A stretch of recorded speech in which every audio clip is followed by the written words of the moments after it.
Okay, Don, hindi yung nilaro mo, especially sa start na doon nag-set na tone sa game nyo today. Sabi mo lang sa ano, nilaro mo today. Well, ang mindset namin is just to be aggressive. Alam natin, second group kami. And pinag-usapan nga namin ng second group. Pag pinasok kami, focus tayo sa defense.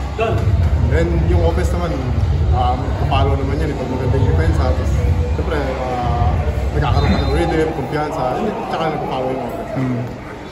Doon, itong dulo ng, simulan dulo ng, dulo ng eliminations hanggang itong playoffs.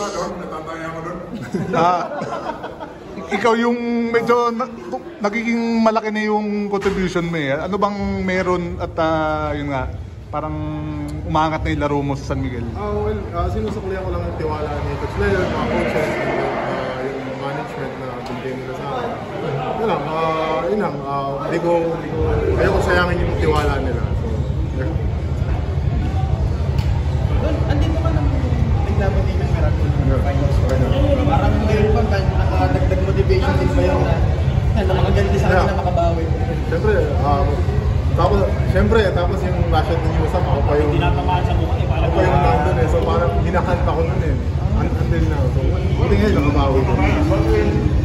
And back then you said I was playing for nung last conference. Now, I'm playing sa Natural World